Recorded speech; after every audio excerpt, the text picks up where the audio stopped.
Inilah sosok para pelaku serangan terhadap 2 remaja Indonesia di stasiun kereta bawah tanah City Center, Philadelphia akhir Maret lalu, sesuai pengakuan salah satu korban yang tidak bersedia diungkap identitasnya ini. Mereka lagi kayak main-main tonjok-tonjokan gitu. Itu hari yang sama, itu sehabis mereka mukul aku sama teman aku. Yang satu pindah ke samping temanku, terus ada lagi yang satu. Aku nggak lihat lagi temanku waktu itu, tapi aku inget dia ditampar gitu di samping kanan.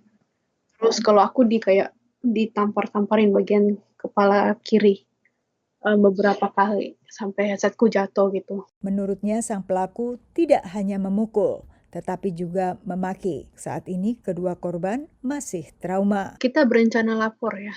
Pertama ya, takut aja gitu mau lapor, tapi sekarang kita udah sure aja kita bakal lapor. Kejadian yang menimpa kedua remaja Indonesia ini terjadi di tengah peningkatan kejahatan terhadap warga Asia di seluruh Amerika Serikat. Di San Francisco misalnya, polisi meminta warga Asia berhati-hati dengan adanya tagar Slap an Asian Challenge di media sosial menantang remaja untuk menampar warga Asia. Ada yang mengaitkan ajakan di media sosial mengatakan tagar, mengatakan slap on Asian. Tapi itu kan tidak menjamin bahwa itu bisa men-trigger. Kejadian ini juga di-trigger dengan perasaan tadi bahwa orang Asia itu bisa dikatakan sebagai soft target kan.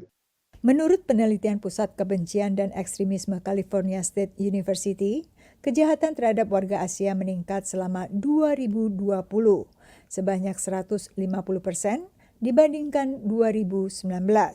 Namun bukan berarti semua tindak kekerasan atau kejahatan termasuk hate crime atau tindak kejahatan berdasarkan kebencian.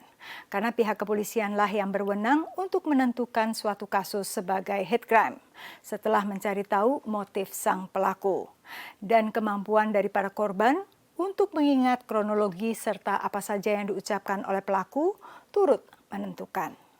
Menurut pemuka agama di Philadelphia, Pendeta Tenny Landena, kejahatan banyak dialami warga Indonesia setempat, terutama di awal pandemi. Banyak warga negara Indonesia yang di Philadelphia ini mengalami perampokan, kekerasan, dan sebagainya. Sebenarnya bukan sesuatu yang baru. Setiap tahun itu ada pada musim-musim winter begitu, tingkat kejahatan itu meningkat.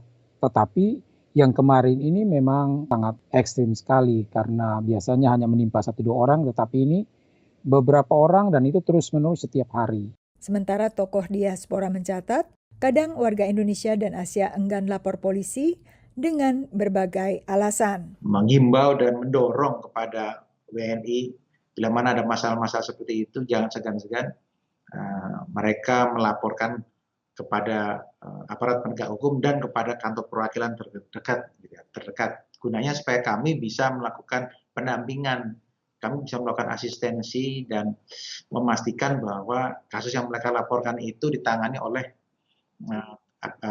aparat hukum setempat. Setelah sempat mengalami trauma, kedua remaja Indonesia siap melaporkan kejadian yang menimpa mereka kepada kepolisian. Dari Alexandria, Virginia, Yuni Salim dan tim VOA.